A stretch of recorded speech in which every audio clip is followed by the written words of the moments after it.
कुछ लोगों को अपने घर के निर्माण और मैनेजमेंट प्रोसेस के बारे में बहुत अच्छी जानकारी होती है, जबकि अन्य को इसके बारे में कोई जानकारी नहीं होती है।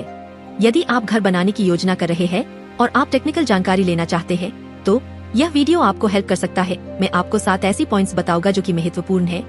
घर बनाने से पहले अवश्य इन बातों का ध्यान रखना चाहिए, लेकिन पहले हमारा फ्री घर का नक्शा ऑफर के बारे में जान ले।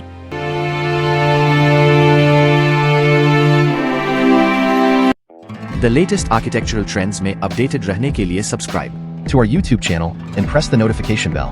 वीडियो को लाइक करें और अपना ईमेल एड्रेस या व्हाट्सएप नंबर बताते हुए एक कमेंट इस वीडियो के कमेंट सेक्शन में लिखें। हमारे एक्सपर्ट टीम आपके लिए एक विशेष फ्लोर प्लान बनाएगी, बिल्कुल फ्री, मुफ्त में। क्या आप 800 से 1000 वर्ग फुट के भीतर घर बनाने की योजना बना रहे हैं? यदि आप इस चैनल के सब्सक्राइबर या क्लाइंट हैं, तो कमेंट सेक्शन में अपने प्लॉट का आकार और डायमेंशन नाप लिखकर, जैसे कि स्क्रीन पर दिखाया जा रहा है, पोस्ट करें। हमारे स्किल्ड आर्किटेक्ट एक स्पेस एफिशिएंट लेआउट डिजाइन करेंगे जो फंक्शनैलिटी और एस्थेटिक्स को मैक्सिमाइज करेगा।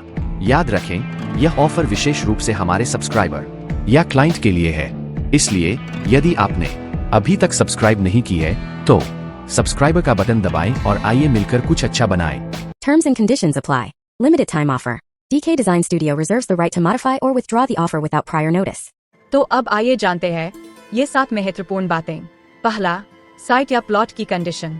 आप अपने घर निर्माण के लिए जिस साइन या प्लॉट का यूज करेंगे वह आपकी कंस्ट्रक्शन प्रोसेस का सबसे महत्वपूर्ण पहलू है। जब आप वह जमीन खरीदते हैं जिस पर आप निर्माण करना चाहते हैं, तो सबसे पहली चीज जिस पर आपको ध्यान देना चाहिए वह है एक्सेस रोड और स्लोप। मटेरियल्स और काम करने वाले लोगों के परिवहन के लिए साइट तक पहुंचने वाले सड़क पर्याप्त चौड़ी होनी चाहिए। ध्यान में रखने योग्य एक और बात, साइट पर या उसके आसपास मौजूदा इमारतें या अन्य संरचनाएं जैसे कुएं और बिजली के खंभे हैं या नहीं, ध्यान रखना जरूरी होता है। अगली बात जिस पर ध्यान देना चाहिए वह है इलाके की सॉइल टाइप, मिट्टी का प्रकार। यह स्ट्रक्चरली इतना मजबूत होना चाहिए कि गहरी फाउंडेशन, नींव की आवश्यकता के बिना प्रोपोज्ड बिल्डिंग का लोड सहन कर सके। इसका आकलन आमतौर पर बाद के चरण में साइट पर किए गए मिट्टी परीक्षण से किया जाता है। पहली नजर में यह जानने के लिए कि क्या मानसून के दौरान साइट पर बाढ़ आती है, आसपास जलस्रोतों या धान के खेतों की जांच करना और करवाना चाहिए।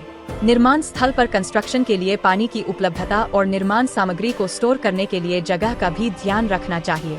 दूसरा है बजट। प्रोजेक्ट का बजट कई फैक्टर से प्रभावित होता है।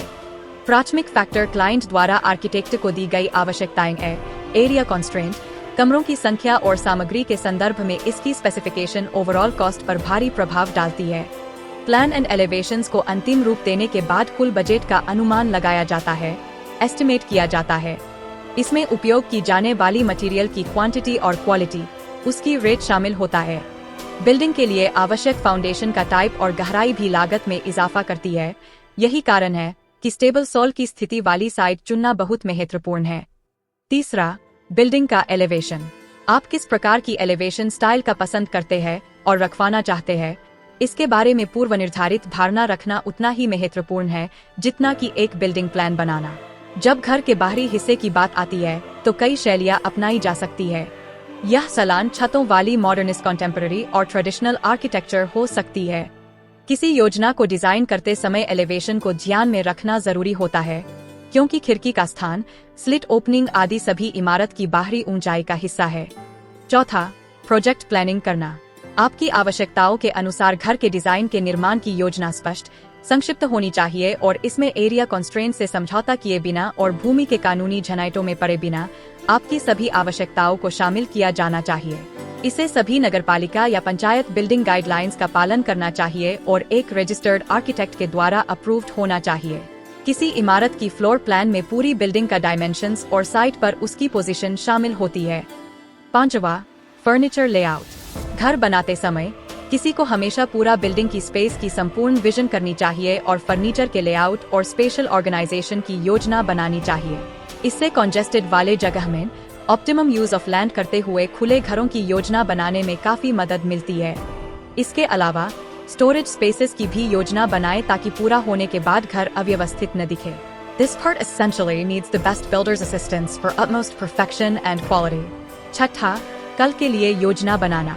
हमेशा ध्यान रखें कि जिस घर की आप अभी योजना बना रहे हैं वह अगले 4 से 5 दशकों तक और उससे ज्यादा भी चलेगा, इसलिए उसी के अनुसार योजना बनाएं। परिवार के सदस्यों की संख्या बढ़ सकती है क्योंकि आपके बच्चों की शादी हो जाएगी और उनके अपने बच्चे होंगे। The house should be able to accommodate future possibilities. 7वां, एनवायरनमेंट फ्रेंडली। अपने निर्माण कार्य में यथासंभव कम कार्बन फुटप्रिंट बनाने का प्रयास करें।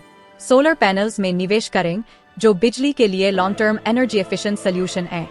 इसके अलावा बिफोर स्टार्टिंग द कंस्ट्रक्शन अपने घर के सभी design, monetary and structural aspects को अंतिम रूप देकर वेस्टेज को कम करने की उद्देश्य से दोबारा जांच करने का प्रयास करें। सामग्री का चयन सोच समय कर करें। क्या आप उपरोक्त बातों से सहमत हैं?